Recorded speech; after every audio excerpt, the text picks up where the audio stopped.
Oh. Ano nangyari? Okay. Ay, nako.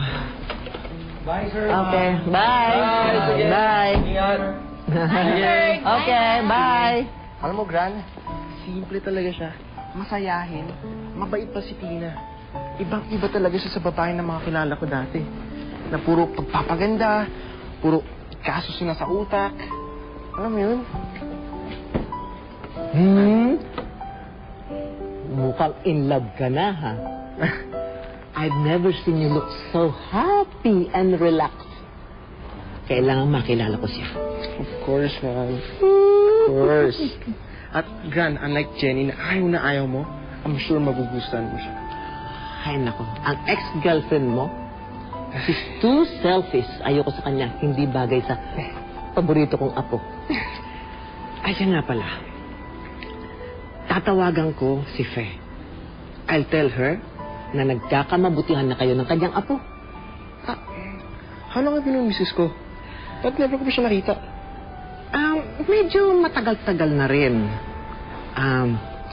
Dati siyang... Ang father niya, dating kasal siya ng lolo mo.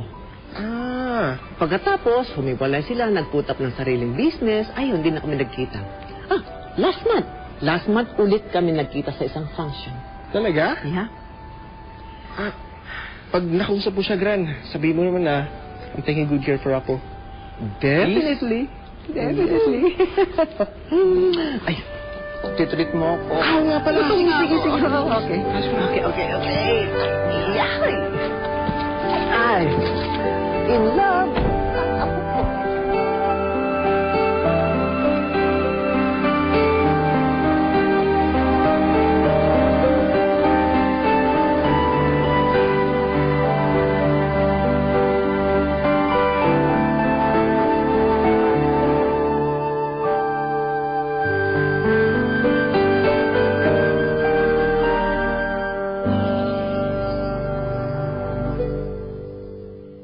Ate Nels, kinukulit na ako ni Mark. Gusto niya akong ipakilala sa lola niya.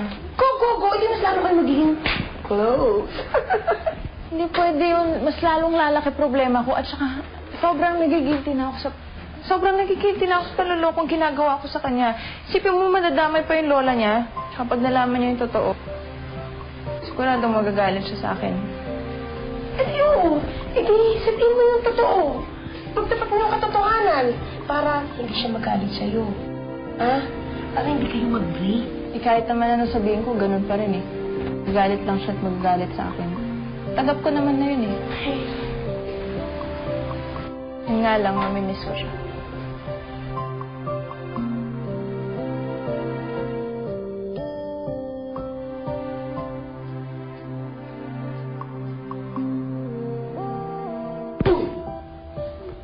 Masyadong ganyan naman yung tungtong-talala ka na dyan eh. Pambihira naman yan. Nagdadrama-rama ka na eh. Alam mo, dapat ini-enjoy mo lang yan. Siyempre, di ba? Akalain mo ba naman makapag-date ka ng isang super-duper gwapo, tapos mayaman pa. Minsan lang sa buhay natin ang makapag-date ng ganyan ever! Naku, it's a privilege card!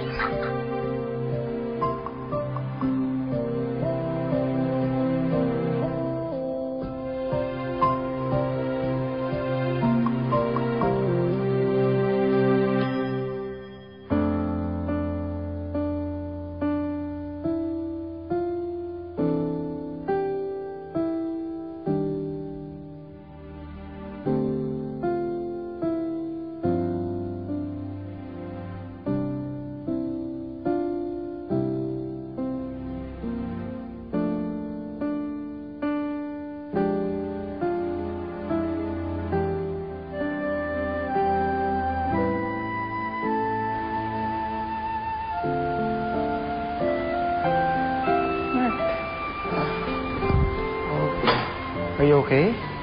Ito yung suot mo. May kailangan kasi akong sabihin sa'yo eh. Ano yun?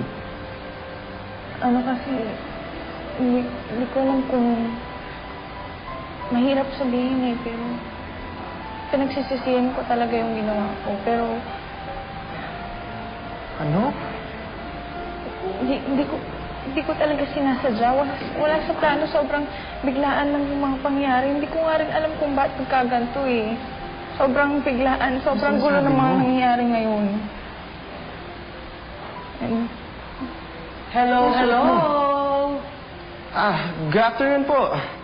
It was me, Granny's friend, Mrs. Fe. Yes. And you must be Mark, her handsome apo.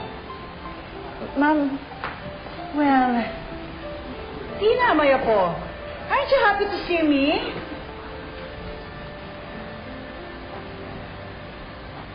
Sigilan mo na, huwag mo na yung pakialaman. Masipag talaga itong apo ko ito eh.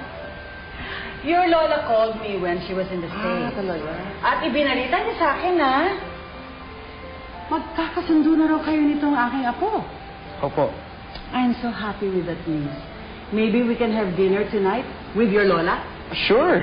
Granny would love that. What do you think, Tina? Isn't that a good idea?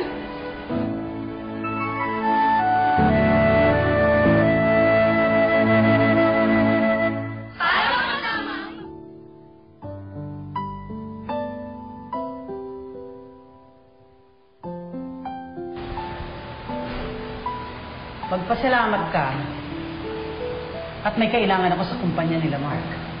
Kung hindi, baka kung ano nagawa ko sa'yo. The nerve na magpanggap kang apo ko. pero sasabihin ko naman po talaga yung totoo sa kanya eh. No. Hindi mo pwedeng sabihin sa kanila ang totoo. Lalong-lalo na sa lola ni Mark. Not until I get what I want. Alam mo kasi, nalulugi ang negosyo ko. At kailangan ko sila. Pero ma'am, hindi na po. Ganito kasi yun eh. Kapag sinabi mo sa kanila ang totoo, magagalit sila sa'yo. Mawawala ka si Mark. At ako naman, palalayasin kita. Pero kapag nanahimik ka at sinunod mo lahat ng gusto ko, magkakabonus ka pa. So, choose.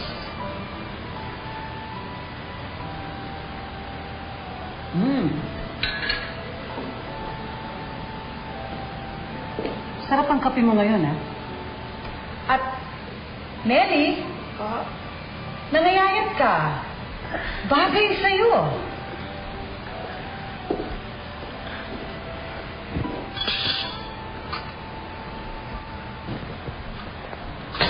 Alam mo talaga, ha? Tignan ko talaga sa mga ugali ng babaeng yan, ano? Ate, hindi ako papayag na magamit sa gusto niya. Masyado nang malaki kasalanan ko kay Mark para dagdagan pa. Paano yan? Ang balak mo?